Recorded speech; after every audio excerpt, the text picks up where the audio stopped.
All right, here I am with some Natty balls behind me with my Clemson Natty shirt on. The last time we went to the Natty was 2020, a while ago. But guess who we played? LSU. It's the last time they were there as well. When's the next time either team's going to be back? We'll see. Apparently LSU is counting on Lane Kiffin getting them over the line. We'll see. Anyway, so much went on today. Let me just recap some things. First, with the post I made yesterday, I got lots of feedback. So here's just some of the comments that people made across all the platforms.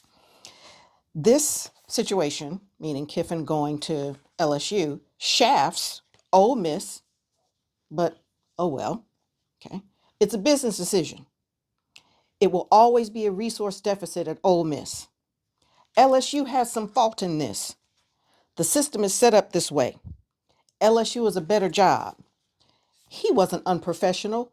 He was willing to stay, but they wouldn't let him. Lane is a scumbag, but this is the NCAA's fault. Lane left for a better long-term opportunity. LSU is a short-term play. If he has a 7-win season, he's out.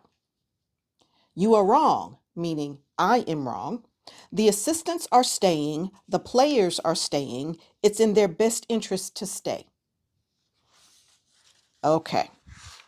So, former head coach Kiffin, on his way out the door, in his attempt to have his cake and eat it too, makes several threats to the Ole Miss team, leadership team. That he was going to take all his coaches and he was going to take the players if they didn't let him coach in the playoffs. Ole Miss is like deuces and proceeded to try to firm up their coaching staff so they wouldn't leave. As it turns out, that threat had some legs. So Kiffin took his brother Chris, I guess that's a big deal, who was a defensive analyst. He took the co-offensive coordinator, Joe Cox. He took the receivers coach, George McDonald. He took the GM, Billy Glasscock. He took the senior director of player personnel, Mike Williams. So he took 1, 2, 3, 4, 5 people with him so far. So much for that person that told me that the assistants are staying. It's in their best interest to stay. Some will and some won't. Okay, so what did they offer him? They offered him, according to Yahoo Sports, this first one tripped me out.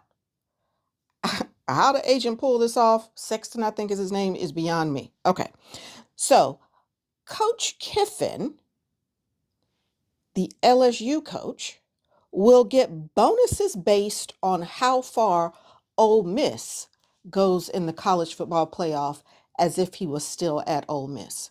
And those dollars are being paid by LSU. That's crazy. Okay. We already have heard about the $90 million deal, 7 years, $13 million, second highest paid coach behind Kirby Smart. If he wins a Natty, he ends up being the highest paid coach. They're going to pay him more than Kirby Smart gets paid. They also, meaning LSU, paid his $3 million buyout to Ole Miss and are giving him incentives for the playoff in the future up to $4 million a year. Now, he has decreasing penalties if he leaves early.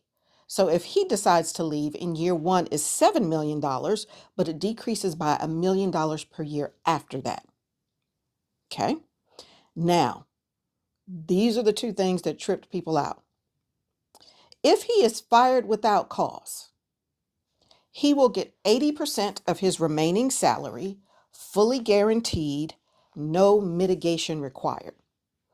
So that means that if he leaves and gets another coaching job, if they fire him and he gets another coaching job, they owe him the full amount, no matter how much he makes at that new job. He can sit on the couch for the remainder of that term, or he can get another job, no set off or mitigation, as it's called, required. And of course, we've all heard about the $25 million in roster investments that LSU says it's going to make every year. Now, as it turns out, also according to Yahoo Sports, Ole Miss essentially countered. It's like, I'll meet you. Whatever they offered, we'll meet it. Okay? And, you know, reporting indicates that Lane Kiffin apparently just got restless at Ole Miss and wanted something else. So he started shopping. He shopped at Florida, he shopped at LSU, and he shopped at one other school that I cannot recall. Sent his ex-wife, which is strange, and his family on a couple field trips to check out Baton Rouge and Gainesville.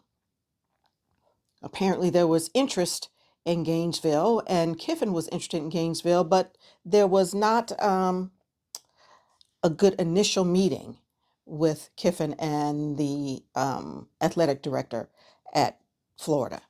And Ole Miss had essentially given Kiffin unfettered discretion to do whatever he wanted. And Florida was like, no, we're going to need to have a little bit of control. And he didn't like that. So Florida either pulled back or got taken off the table.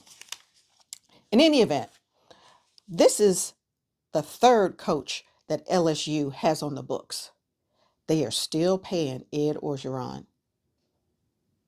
One more payment left, $426,000.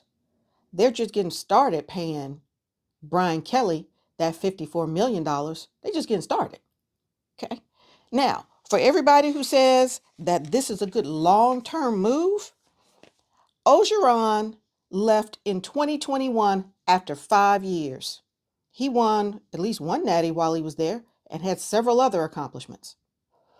Kelly left in 2025 after 4 years.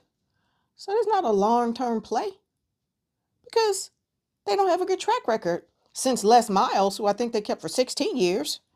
Now, LSU, if you recall, the governor of Louisiana started playing around in LSU coaching politics. And so the governor, as LSU was preparing to pay this $54 million, was like, we're never going to do another contract like that again, as if it was up to the governor. But then apparently the governor became instrumental in getting Kiffin on board and getting excited behind him and is like, let's do what we need to do to get him. Okay, so who is Kiffin? This is the same man that in 2008 was fired by the Raiders by the owner because the owner was embarrassed to watch the team play under him. Okay, after that, he went to Tennessee, and in 2010, he left Tennessee for USC, University of Southern California, after 1 year. 1 year. Okay. In 2013, USC fired him at the airport and would not allow him to ride the team bus back to campus. I don't even have to make this up. Okay. In 2016, he accepted the Florida Atlantic job offer after the college football playoff semifinal. And Nick Saban's like, you got to go. And so he was not allowed to coach the Natty. So he has the distinct honor, if you will, of being the first coach fired between a semifinal and a national championship in 2017 with Nick Saban. I believe that's this ball right here. It's that ball. Okay. Now, here we are in 2026, 2025, and he now has the distinct honor of being the first coach to send a team to the playoffs that will not be able to coach them because he walked away. So, I've been wondering what I think about all of this.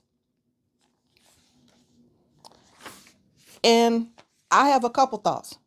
First, we're not going to blame the system for a man's personal decision. So the system is set up that way. I understand that David Pollock and some others have come on railing against the system. The NCAA created a system that was bound to create this result, perhaps. But just because something can happen doesn't mean that it has to happen. People can have some personal integrity in how they operate. Just because something allows you to do it doesn't mean you have to do it.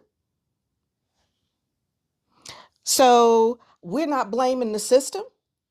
We're not blaming LSU. We're not blaming anybody for an individual's personal decision. Now, when you see all these incentives, maybe like, maybe I would have left too. I don't know.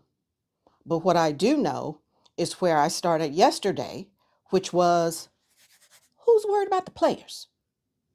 Who's worried about the players? The current players. The current players were already upset because all of this noise about Kiffin was taking their shine away. They're like, we're having the best season ever at this school, and we can't bask in the light of doing great things on the field because you, Coach Kiffin, can't make up your mind. The players are ultimately the folks that do not win in this situation, the Ole Miss players. So good luck to them in the playoff. I'm assuming that the committee is not going to do to them what they did to Florida State. Maybe they'll drop them down a couple levels and they won't get home field advantage if they were going to get it in the first round of the playoffs.